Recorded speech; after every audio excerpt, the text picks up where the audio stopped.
Nga pala mga insan, bago sa lahat, pag may mangyaring masama sa akin dito mga insan, mahal na mahal ko kayo lahat yan, okay? More sibuyas! Sobra na dami sibuyas yan, insan! Hello mga insan, good morning na yan mga insan. Oh my God, today magluluto tayo ng sting egg na niluluto ng insan natin. So, i-ready na natin yung mga dapat i-ready sa baba mga insan. Tara na yan, punit na natin yan. Yun mga insan, pababa na tayo. First time natin gagamit ng microphone. Professional na yan, ibang level na yan insan. So ito na mga insan, search ko na yung video kung saan yung insan natin sting egg India.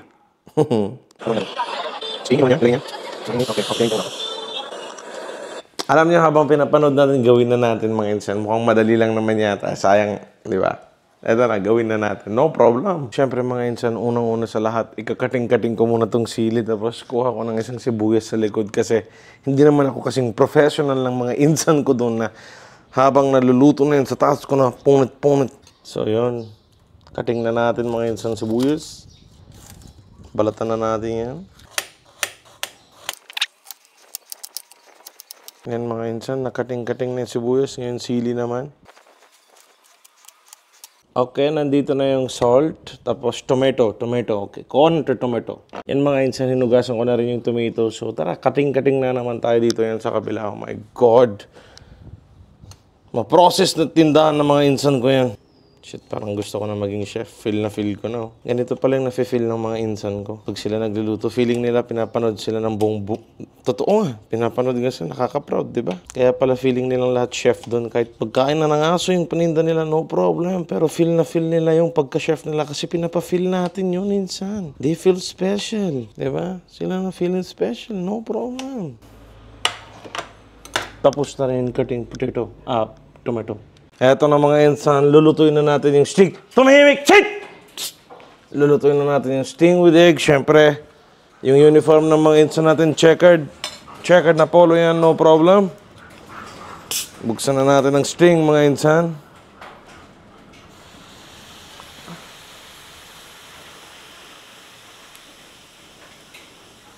Okay. Lagyan na natin yung sting mga insan. No problem. Lagyan na tayo itlog. Sakit yung ginagawa pala nila na yun. Magagaling. Talent na yan Mga insan ko na yan. Papagalitan ako. Sayang na itlog. Pero sana masarap na luto natin yan. Mekos-mekos siya na ganyan yan. Eto na. Pinapanood na natin mga insan. Sibuyas, naglalagay na siya sibuyas.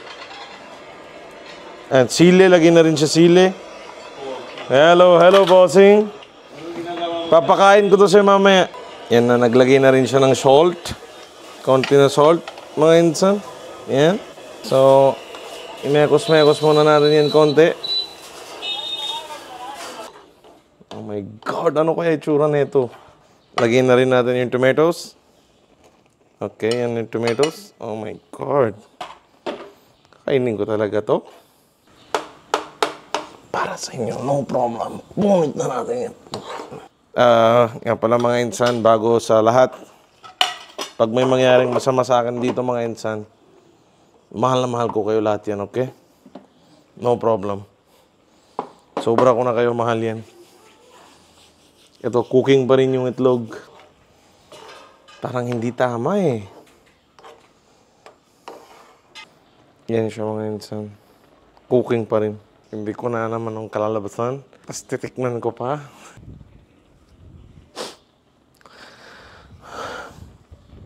Hindi ako magmamakawa. Kaya ko to.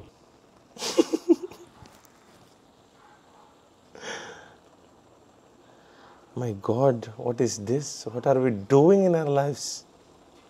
Magkaiba yating sting ng Pinas tsaka ng India. Ako kanina sasabog na yung lutuan kasi never ko na try maglagay ng soft drinks, magluto ng soft drinks, magpainit ng soft drinks sa buhay ko.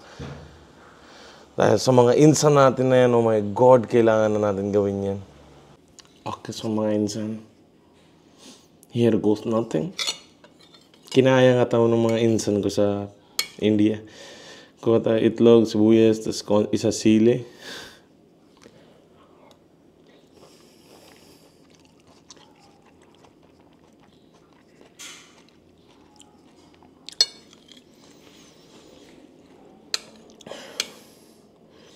Putang ina naman yung sili.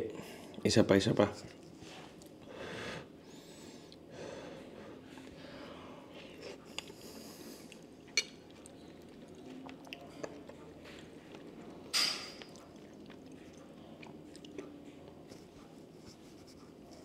Pag hindi po, hindi eh. Hindi ako mag-over-exaggerate na magsusuka-suka. Hindi naman siya kasuka-suka pero hindi pwede eh. Sting itlog, it's not right. Okay? Huwag niyong gagawin. Kung inubos ko to, oo siguro, magsusuka ako at sasakit yung tiyan ko. Pero natikman lang. Explain ko yung taste. Matamis. Na may EU after effect. Wag niyo subukan rin. Ang daming pagkain. Tara na, mag-Jollibee na lang tayo yan. Okay, wag na yan.